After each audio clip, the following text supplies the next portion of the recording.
भगवान राम से जब न्याय मांगने आया एक कुत्ता। भारत में राम राज्य को सबसे न्यायपूर्ण व्यवस्था माना जाता है। जाने भगवान राम राज्य से जुड़ी एक रोचक घटना के बारे में और साथ ही राम जन्मभूमि के बारे में। भारत में राम राज्य को सबसे न्यायपूर्ण व्यवस्था माना जाता है। राम और सीता की कहानी तो भारत में सबने सुनी है, जिसमें राम सीता को रावण से बचाते हैं, लंका पर आक्रमण करके। पूरी रामायण यही तो है। लेकिन वानर सेना और हनुमान जी से मिलने से पहले, यहाँ तक कि अयोध्या से वनवास लेने से पहले, श्री राम अपने भाई लक्ष्मण के साथ जनता को न्याय देते थे। जाने भगवान राम राज्य से जुड़ी एक रोचक घटना के बारे में जो राम और रावण युद्ध से पहले, रामचरितमानस से पहले की है। राम के न्याय की अनोखी कहानी। सद्गुरु पुराणों में राम के बारे में एक बहुत ही सुंदर कहानी है। प्राचीन काल में इस देश के उत्तरी भाग में एक बहुत प्रसिद्ध मठ था जिसे कालिंजर के नाम से जाना जाता था। कालिंजर मठ उस समय का एक प्रसिद्ध मठ था। ये रामायण काल से पहले की बात है। रामायण का मतलब है लगभग 5000 साल पहले। राम के आने से पहले भी कालिंजर मठ का खूब नाम था। राम को बहुत न्यायप्रिय और कल्याणकारी राजा माना जाता था। वह हर दिन दरबार में बैठकर लोगों की समस्याएं हल की कोशिश करते थे। एक दिन शाम को जब दिन ढल रहा था, उन्हें दरबार की कार्यवाही समेटनी थी। जब वह सभी लोगों की समस्याएं सुन चुके थे, तो उन्होंने अपने भाई लक्ष्मण, जो उनके परम भक्त थे, से बाहर जाकर देखने को कहा कि कोई और तो इंतजार नहीं कर रहा। लक्ष्मण ने बाहर जाकर चारों ओर देखा और वापस आकर बोले, कोई नहीं है, आज का हमारा काम अब खत्म हो गया है। राम बोले, जाकर देखो, कोई हो सकता है। ये थोड़ी अजीब बात थी। लक्ष्मण अभी अभी बाहर से देख कर आ चुके थे, मगर वह फिर से जाकर देखने के लिए कह रहे हैं, इसलिए लक्ष्मण फिर से गए और चारों ओर देखा, वहां कोई नहीं था। वह अंदर आने ही वाले थे, तभी उनकी नजर एक कुत्ते पर पड़ी जो बहुत उदास चेहरा लिए बैठा था और उसके सिर पर एक चोट थी। तब उन्होंने कुत्ते को देखा और उससे पूछा, क्या तुम किसी चीज का इंतजार कर रहे हो? कुत्ता बोलने लगा, हाँ, मैं राम से न्याय चाहता हूँ। तो लक्ष्मण बोले, तुम अंदर आ जाओ, और वह उसे दरबार में ले गए। कुत्ते ने आकर राम को प्रणाम किया और बोलने लगा। वह बोला, हे राम, मैं न्याय चाहता हूँ, मेरे साथ बेवजह हिंसा की गई है। मैं चुपचाप बैठा हुआ था, सर्वथासिद्ध नाम का यह व्यक्ति आया और बिना किसी वजह के मेरे सिर पर छड़ी से वार किया। मैं तो बस चुपचाप बैठा हुआ था। मैं न्याय चाहता हूँ। राम ने तत्काल सर्वथासिद्ध को बुलवा भेजा, जो एक भिखारी था। उसे दरबार में लाया गया। राम ने पूछा, तुम्हारी कहानी क्या है? ये कुत्ता कहता है कि तुमने बिना वजह उसे मारा। सर्वथासिद्ध बोला, हाँ, मैं इस कुत्ते का अपराधी हूँ। मैं भूख से बौखला रहा था, मैं गुस्से में था, निराश था। ये कुत्ता मेरे रास्ते में बैठा हुआ था, इसलिए मैंने बेवजह निराशा और गुस्से में इस कुत्ते के सिर पर मार दिया। आप मुझे जो भी सजा देना चाहें, दे सकते हैं। फिर राम ने यह बात अपने मंत्रियों और दरबारियों के सामने रखी और बोले, आप लोग इस भिखारी के लिए क्या सजा चाहते हैं? उन सब ने इस बारे में सोचकर कहा, एक मिनट रुकिए, ये बहुत ही पेचीदा मामला है। पहले तो इस मामले में एक इंसान और एक कुत्ता शामिल हैं, इसलिए हम सामान्य तौर पर जिन कानूनों को जानते हैं वे इस पर लागू नहीं होंगे। इसलिए राजा होने के नाते ये आपका अधिकार है कि आप फैसला सुनाएं। फिर राम ने कुत्ते से पूछा, तुम क्या कहते हो? क्या तुम्हारे पास कोई सुझाव है? कुत्ता बोला, हाँ, मेरे पास इस व्यक्ति के लिए एक उपयुक्त सजा है। वह क्या? बताओ। तो कुत्ता बोला, इसे कालिंजर मठ का मुख्य महंत बना दीजिए। राम ने कहा, तथास्तु, और भिखारी को प्रसिद्ध कालिंजर मठ का मुख्य महंत बना दिया गया। राम ने उसे एक हाथी दिया। भिखारी इस सजा से बहुत प्रसन्न होते हुए हाथी पर चढ़कर खुशी खुशी मठ चला गया। दरबारियों ने कहा, ये कैसा फैसला है? क्या ये कोई सजा है?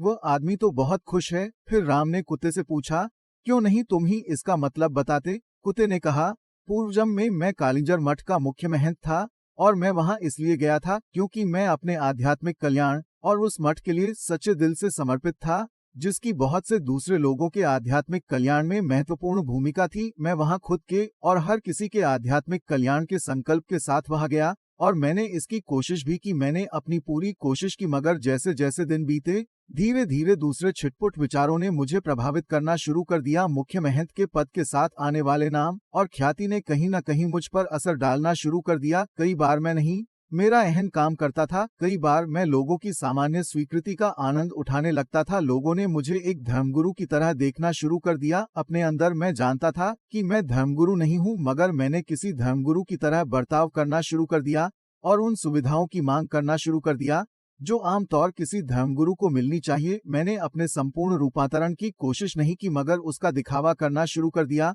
और लोगों ने भी मेरा समर्थन किया। ऐसी चीजें होती रहीं और धीरे धीरे अपने आध्यात्मिक कल्याण के लिए मेरी प्रतिबद्धता घटने लगी और मेरे आसपास के लोग भी कम होने लगे। कई बार मैंने खुद को वापस लाने की कोशिश की, मगर अपने आसपास जबरदस्त स्वीकृति को देखते हुए मैं कहीं खुद को खो बैठा। इस भिखारी सर्वथा सिद्ध में गुस्सा है, अहन है, वो कुंठित भी है, इसलिए मैं जानता हूँ कि वह भी खुद को वैसा ही दंड देगा जैसा मैंने दिया था, इसलिए ये उसके लिए सबसे अच्छी सजा है। उसे कालिंजर मठ का मुख्य महंत बनने दीजिए।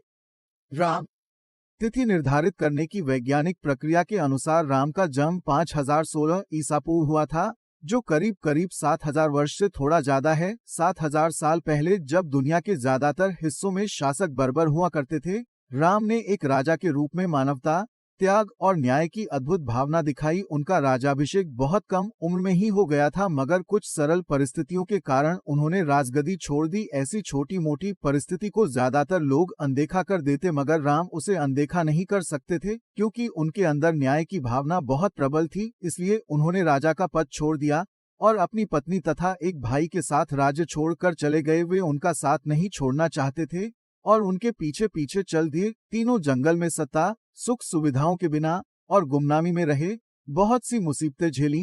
राम ने अपनी प्रिय पत्नी को खोने की हृदय विदारक स्थिति का सामना किया, जिसे कोई दूसरा पुरुष उठा कर ले गया था। उन्हें एक युद्ध लड़ना पड़ा और उनके जीवन में बहुत सी दूसरी दुर्भाग्यपूर्ण घटनाएं हुईं, मगर इन घटनाओं के दौरान भी उन्होंने न्याय और निस्वार्थ भावना दिखाई और किसी स्थिति में सबसे बदतर चीजों के लिए खुद तैयार रहे।